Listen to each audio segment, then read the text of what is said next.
Hey, Esther Marcella here. Welcome to Outrageous Originality, where I and a soul that I love and admire spend some time outside and ask them 3 questions about life and being true to self. Today we're in the beautiful downtown area, Front Street in Mankato, Minnesota. And today my guest is Joel Hansen, who's just kind of a wise being, an artist, a cab driver, and an appreciator of the southern Minnesota evenings. Joel, as an artist, and then you also have driven cab for a long time as well. That's correct. Can you please talk or speak to about what both of these kind of roles have taught you about yourself? Oh, well, they've taught me patience and perspective is, I suppose, 2 words that come to mind. With the perspective, in art, you have to, look at the world in a way where perhaps no one else has. And so you can bring that forward in your art and show people that you have a unique vision.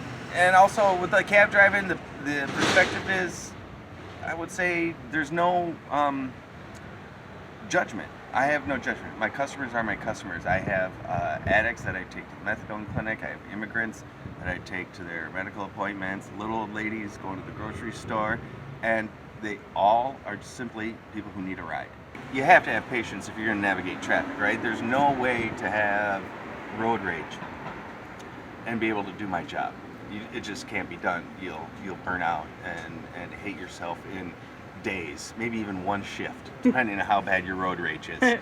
And then we have to wait on patients sometimes, not wait on customers while they're being a patient. If we take them to a doctor far away, like in Rochester or Minneapolis or something like that, and so you just sit in the car and wait, and you just bide your time. And so that sort of patience you have to have as well. Art is not only the subject matter, but the moment in which it's observed is where you're going to find the beauty. Now there's this old house on Highway 60, just east of St. James. It's an old farmhouse, abandoned, painted white, and the white paint is all peeling off, and the wood underneath is gray and weathered, and there's a big tree that's been ripped down, half of it through a storm, I guess, or something, that hasn't been cleaned up, and various farm equipment strewn around. And this would be good fodder for art for someone who enjoys looking for beauty in the neglected and decaying things, which I am. But I've been by this place dozens, maybe even hundreds of times, and I've noticed that a winter morning, right when the sun is starting to come up, this thing looks just amazing, sitting on that little hillside, and the morning light, the first of the morning light comes and shines on it, and it's just like, ah, you know what I mean? Ah, like God is shining down upon it, saying, look at me, look at me. I might be abandoned and old, but oh, aren't I gorgeous? Joel just spilled on his shirt, and I look, did. it's in the shape of a tree because he really is an artist. And that kind Oh, of it is a little tree, isn't it? And that leads us into the next question. You often say on your Facebook posts, what a beautiful. It's another beautiful evening in southern Minnesota. But Yeah. I always type SoMn. SoMn, yeah. Right. Well, I'll put a little screen up there for Right. everybody to see. So what makes a beautiful evening in SoMn? In SoMn, mostly it has to do with the lack of wind. A stiff wind is annoying. I can't handle a stiff wind, and it ruins my mood, and I wouldn't believe it's a beautiful evening. The skies don't have to be clear, but if there are clouds in the skies, whether they just be puffy daytime clouds or maybe a passing storm that's passed over us and knocked the humidity out of the air. I don't like the humidity either. And then the clear skies to the west, so the setting sun can illuminate the underside of the clouds. Then it's really beautiful. But also in Minnesota, there's like 100 days of the year that can kill you, weather-wise. Most of them are in the winter, obviously, but there are those days that they give out the severe heat warnings, and they tell people don't go outside and don't walk your dogs until morning or evening, and stay inside in cool places, wear light clothes. Those days can kill you too.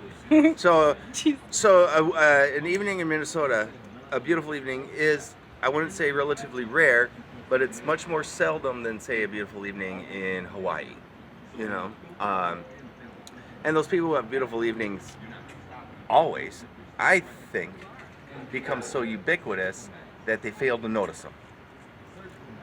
Whereas in southern Minnesota, they come around seldomly enough that if you're here and it's a beautiful evening, you feel lucky. It mostly has to do with the feeling of being in the exact right place on the planet.